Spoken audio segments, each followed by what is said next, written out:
안녕하세요. 미래를 여는 책 읽기입니다. 부모님과 아이들이 함께 읽으면 좋은 책, 청소년 집콕 독서 추천책을 시리즈로 보내드리고 있습니다. 시작하기에 앞서 여러분의 구독과 좋아요는 저에게 큰 힘이 됩니다. 구독, 좋아요 꼭 부탁드려요. 오늘 소개해드릴 책은 바바라 오코노의 장편소설 개를 훔치는 완벽한 방법입니다. 등장인물 먼저 간단히 소개해드릴게요. 조지나, 이 책의 주인공인 11살 소녀, 집을 구하기 위해 개를 훔쳐서 살해금을 받을 생각을 합니다. 그리고 조지나의 동생 톱이 누나와 함께 개를 훔치는 데 가담을 하죠. 그리고 엄마, 아빠가 떠나고 돈을 벌어 집을 마련하기 위해 아이들과 함께 차 안에서 생활을 합니다. 그 다음에 윌리, 카멜라 아줌마의 개로서 조지나와 토비에게 훔침을 당하는 개죠. 그리고 윌리의 주인인 카멜라 아줌마, 그 다음에 조지나의 친구 루엣, 그리고 무키 아저씨가 등장을 합니다. 소설은 어느 날 조지나가 학교에 돌아왔을 때 아빠가 25센트짜리 동전꾸러미 3개와 1달러짜리 지폐만 들어있는 마요네즈 한 통만 남기고 사라집니다. 설상가상으로 집주인은 집세를 내지 않았다고 바로 방을 빼라고 조지나 가족에게 얘기를 해요. 할 수 없이 간단한 집만 챙겨 나온 엄마는 집세를 구할 동안만 이라는 단서를 붙여서 자동차에서 생활하기를 제안을 해요. 그때부터 조지나 토비 엄마는 자동차에서 자고 외부 화장실에서 씻는 생활을 반복하게 됩니다.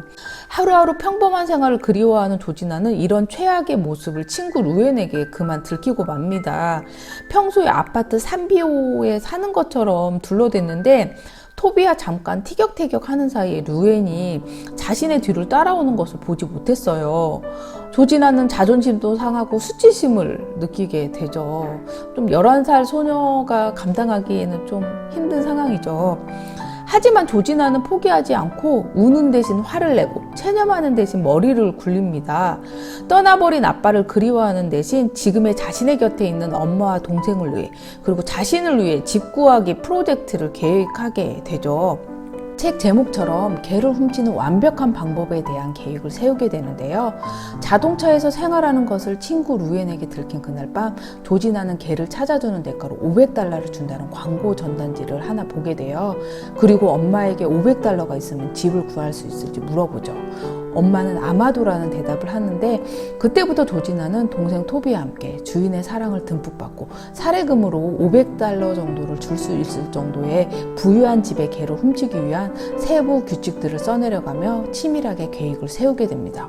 단계별 계획들과 규칙들이 있는데 너무 재미있어. 한번 읽어보세요. 조지나는 동생 토비와 함께 이 계획에 따라 실천에 들어가고 드디어 꿈에 그리던 사랑스러운 개를 찾게 되고 그 개 윌리를 계획적이고 완벽하게 훔치는데 성공하게 됩니다. 그렇게 훔친 윌리를 인정이 드문 폐허에 두고 하굣길에 먹을 것을 주면서 윌리의 주인 카멜라에게 접근해서 그녀의 상황을 파악하며 윌리를 찾아주는 대가로 돈을 받으려고 하죠. 하지만 카멜라 아줌마는 조지나가 생각했던 것처럼 부유한 집이 아니었어요. 조지나가 집을 구하기 위해 필요한 $500를 줄 여유가 없었죠. 하지만 카멜라 아줌마는 사랑하는 윌리를 찾기 위해 돈을 마련하기 위해 고군분투를 하게 됩니다. 이런 과정에서 윌리를 보관중에 있는 폐허에서 잠시 지내려고 들어온 무키라는 아저씨와 맞닥뜨리게 됩니다. 뜻하지 않은 상황들이 하나둘 발생하게 되고 조지나는 그 상황을 피하기 위해 거짓말을 하게 됩니다. 또 거짓말은 또 다른 거짓말을 낳게 되고 계속 반복하게 되죠. 때로는 휘저으면 휘저을수록 더 고약한 냄새가 나는 법이다 라는 말처럼 조지나는 통제할 수 없는 상황을 맞이하게 됩니다. 그리고 조지나의 상황과 윌리를 훔치게 된 과정을 무키 아저씨에게 사실대로 이야기를 하게 되죠.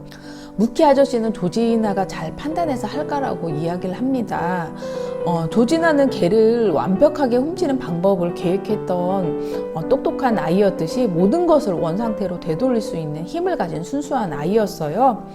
조지나는 카멜라 아주머니를 찾아가서 윌리를 되돌려주고 용서를 빌며 이 모든 상황을 정리를 합니다. 그리고 멋진 집은 아니지만 드디어 조지나 가족은 엄마 친구의 도움으로 집을 갖게 됩니다. 조지나는 개는 절대로 훔쳐서는 안 된다는 마지막 계획으로 소설은 끝을 맺게 돼요.